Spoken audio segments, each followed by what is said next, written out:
It started on August 24th. 3 San Antonio police officers shot while pursuing a suspect. And within 2 weeks from that day, a total of 6 SAPD officers were shot in different yet similar scenarios while trying to make arrests. Those shootings sparked a tense back and forth between the police chief and Bexar County DA Joe Gonzalez. Accusations about police work falling short or the DA's office failing to prosecute. That launched the idea for this KSAT Explains. We're taking a step back here to explain what agency plays what role and at what point in the criminal justice system.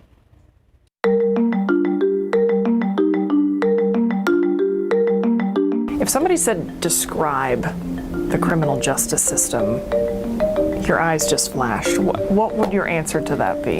It is a big question, and probably that would be the word I would use offhand, big. Most people have no idea of the complexity of the process. Discretion is inherent in every single part of the system. What I'm trying to do is set the record straight about what our role is, that everybody has a role. It begins with a law enforcement agency. Let's say that there's some offense that occurs within an officer's presence. An officer can make an arrest then and there without a warrant. You still have to fill out what's called a probable cause affidavit. And that's basically a legal document that explains to a judge why you arrested that person. Or law enforcement does more of the investigating before the arrest, typically in the case of a crime they did not witness, or perhaps where no suspect was found at the scene. Then you take the probable cause affidavit to the judge first. Get the judge to approve the probable cause affidavit and issue a warrant. That warrant is your legal authorization to then go arrest that person. Then that suspect heads to jail. What most of us consider being booked into jail starts with a process called magistration. The district court judges appoint county magistrates to handle everything related to magistration.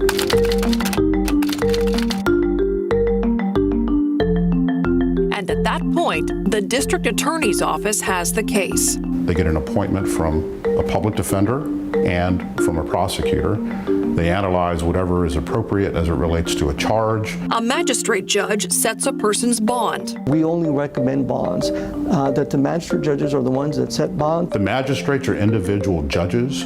As such, nobody can tell them, not even other judges, district court judges or county court of law judges are unable to tell them how to set bail. A magistrate considers the charge, whether there is probable cause, potential threat to community safety, and the suspect's criminal history. In April 2022, the state began requiring that. A person's previous run-ins with the law are detailed in the statewide public safety report system. The public safety reporting system includes everybody's criminal history upon arrest anywhere in the country. Bail is the dollar amount that's supposed to ensure someone shows up in court. Well, if someone pays out of pocket, they're usually paying what we call a cash bond.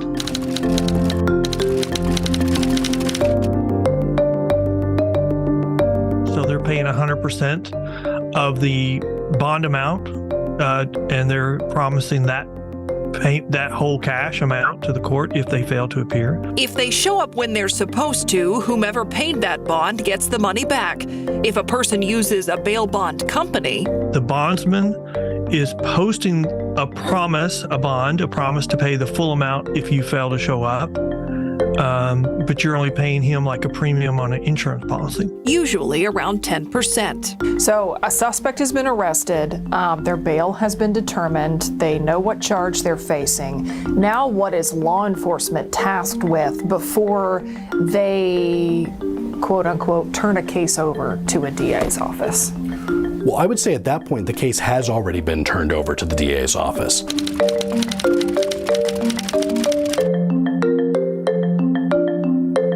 That's typically when our part of the process begins. The thinking is there is enough evidence to charge this person with the crime. That is why the person was arrested, in theory, in the first place. Who decides what charge a person is facing? Well, initially law enforcement will come in with the prisoner already having a particular charge in mind, and we will review that and either agree or disagree. There are two types of local courts in which cases can be prosecuted: a county court and a district court. A county court at law handles misdemeanor cases cases in the state of Texas. Those are Class B and Class A misdemeanors where somebody can go to jail for up to a year. A district court in Texas handles felony cases, which start at the death penalty level or capital cases on down to state jail felonies. Felony cases require an indictment from a grand jury, which is made up of local residents, similar to a trial jury. An indictment means that jury believes there is enough evidence for the case to move forward. If the person is charged with a felony and he doesn't bond out, we have 90 days to prepare that case for indictment. If those 90 days pass without an indictment, the defendant can ask for a lower bail. If the person does bond out of jail, the timeline for indictment is much less black and white. So it could be up to a year, depending on how long the terms are. A suspect who had not been indicted in an 11-month-old case was accused of shooting 3 San Antonio police officers in late August. Those shootings set off a tense back and forth between SAPD and the Bexar County DA's office that's played out over several weeks. I asked the San Antonio Police Department for an interview about their role in the criminal justice process. They declined, but here's what the police chief told KSAT in a previous interview this month. What is the process once a case goes from your office to the DA's office? Is there follow-up? Is there communication until it goes to trial? They're supposed to be. They're supposed to be. The Bexar County District Attorney's Office has its own investigators. They at times will have to gather some of the evidence that may be missing. They may have to locate witnesses. Sometimes what they have to do is transport witnesses to court. Jesse Garcia was indicted in that 11-month-old case 2 weeks after he was arrested for allegedly shooting those 3 officers. His bond has been revoked. Once a suspect is indicted, prosecution can then proceed. But how that case proceeds? Well, it depends. Again, that depends. It just depends on the nature of the case and what kind of case we're talking about. A literal case-by-case basis. Every case comes with its own circumstances, witnesses, and evidence. And technology is making that a double-edged sword. Sometimes there are hours of footage from body cameras, surveillance cameras, even doorbell cameras these days, and someone has to review that. In this process, someone's legal opinion weighs heavily every step of the way. It starts with the discretion of law enforcement. Who do we investigate? Who do we decide to arrest? The district attorney's office has the discretion as to what cases that they're going to accept from the police, when they accept those cases from the police, how they file those cases. And a jury. You have to convince 12 people chosen from the community that someone is guilty ultimately. Opinion is huge. The individual body that has the most discretion within the system is really within the DA's office. The district attorney told me his investigators do work with SAPD investigators and that he and the police chief are having conversations. Gonzalez also said that he feels like his office has made improvements in recent weeks on their communication with law enforcement. Now, to check out all of our KSAT Explains coverage, you can scan this QR code you see right here or look for the Explain section on the KSAT YouTube page. We'll be right back. New York police busted a ghost gun operation at a daycare in East Harlem. Inside the facility, law enforcement found a 3D printer, 3D printing tools, and 2 completely printed firearms. There was also a printed assault pistol being assembled and a printed lower receiver, as well as fraudulently obtained credit cards. 18-year-old Karen Coley was arrested in connection with the operation, along with 2 minors. Coley's mother is the owner of the licensed daycare, and authorities say she has not been arrested. Today marks 1 year since Hurricane Ian devastated much of southwest Florida. The strong Category 4 storm killed at least 150 people and wiped out multiple communities. Cape Coral was one of the cities impacted. This morning, the city unveiled a rock memorial to honor and remember the many lives lost in that storm. Cape Coral city leaders say it will also serve as a reminder of the community's resiliency during and after the storm. Adam Caskey, you've got a connection to that storm. You were there in the aftermath. Yeah, I was helping my in-laws clean up. They had several feet of water in their house. No wind damage, but other homes around them had wind damage. And I would like to point out on this Thermometer Thursday that my thermometers survived the storm. We will never forget. They survived the Cat 5. Now, they were protected in the Lanai area out back, but hey, I found them on the ground. It was in good shape. All right. By the way, we do have a little follow-up Thermometer Thursday coming here in a few moments. 95 degrees right now. By 9 o'clock, we're at 87. Midnight at 79 degrees. Temperatures above average. We'll take a look back at the month of September, how it ranks amongst all Septembers on record, and talk about that cold front for next week in just a bit. All right, it's still hot. There's a potential cold front, and it's Thermometer Thursday. Yeah, something about thermometers. What do you got cooking, Adam? Doing the dance. Dances. Got all the moves. Break out all the moves on a day like today. All right, let's take a look at the month of September. And we've been well above average. Not one day was the temperature at or below average. We've been above average, and we kicked off for the first week or more at triple digits. The average temperature for the month over 87 degrees, with the lowest high temperature being 93 degrees. That's the coolest afternoon we had, was 93 degrees for the high temperature. And so far, it is the hottest September on record, and it's going to finish that way. We just have a few days left. And there's quite a margin here between this year and the previously warmest September, which was 2019 at 85.8 degrees for the average temp. We're already up over 87, and we're going to be above average the next few days. 96 tomorrow, 93 for highs Saturday and Sunday, and morning temperatures will be above average as well in the low to mid 70s. Average low temperature dips down into the 60s this time of year. We could, I'm going to say it again, could possibly see 60s by this time next week in the early morning hours. There is that potential.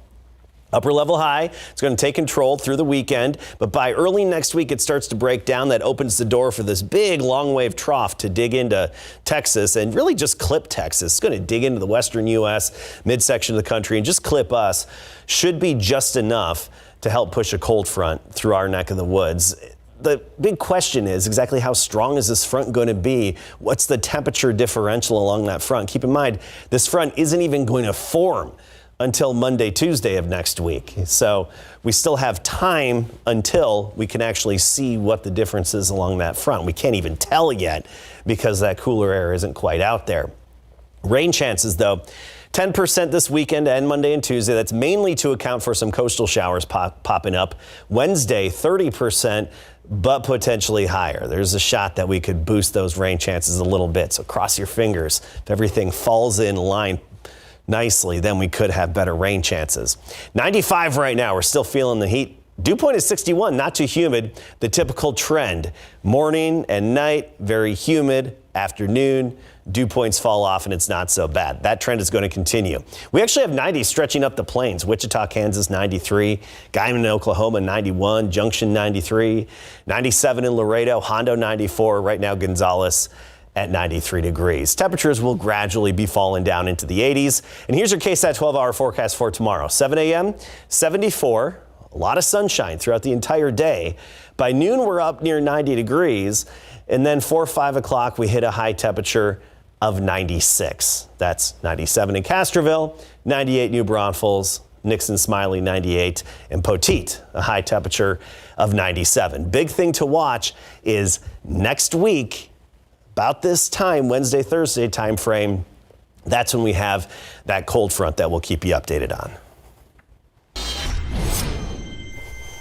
Now, Myra, you weren't here I know. a few weeks ago for a very special Thermometer Thursday. We surprised Betty Jo Wilson for her 95th birthday.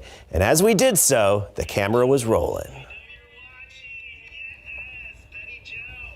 Happy birthday. Your daughter reached out and this thermometer Thank is you very yours much. for your birthday. Yes, That thank in Seguin is the celebration. It's a So I want to surprise. say Oh, That's awesome. that is so wonderful. I mean, born September 9th, 1928. Wow. Yeah, she had her birthday party that Saturday after Thermometer Thursday in Seguin. Imagine what she has seen and gone through in her life through that time, just from the big events, Great Depression, World War II, so much more. How many droughts has she experienced in South Texas, right? She's racked up a few these last couple of years. Yes, Betty Jo, that one was for you. I love the photo of you with the thermometer. And we do have a winner for this week. That's Stephanie Maldonado, straight out of Natalia. Stephanie, I'll send you an email here in a few minutes. Who cares if it's very belated? Happy birthday again. Yes. I love the way she thanked the TV. Yeah, that I know was you so heard sweet. it. You had We to. love her. Yeah.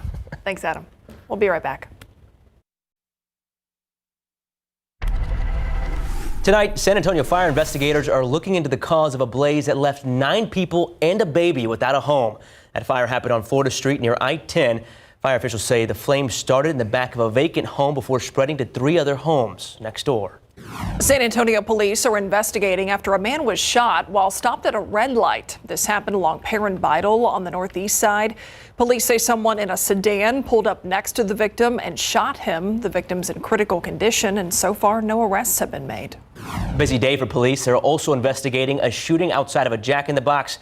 It happened on South Zarzamora near Nogalitos Street. Officers say a man who got off the bus got into a fight with 2 other people. Soon after, both sides pulled out guns and started shooting. 2 people were shot and are expected to recover. Police are still investigating. After nearly 7 years, an intoxication manslaughter trial is finally underway. Paul Donaldson is accused of killing Armando Ortiz in a crash along I-35 in 2017.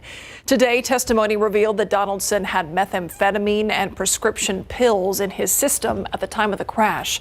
Jury deliberations are expected to begin tomorrow. That's your 60-second recap. Tomorrow's going to be similar to today. 74 in the morning, near 90 at noon, then 96 the high temperature. A bit of a breeze out of the east-southeast at 5 to 10 miles per hour. Not a major wind. Next week, we're looking for a potential cold front Wednesday, Thursday time frame. Big question is just how noticeable will it be? At least it's in the forecast, right? True. Thanks for watching the news at 6. Thanks for joining us, guys. See y'all at 10.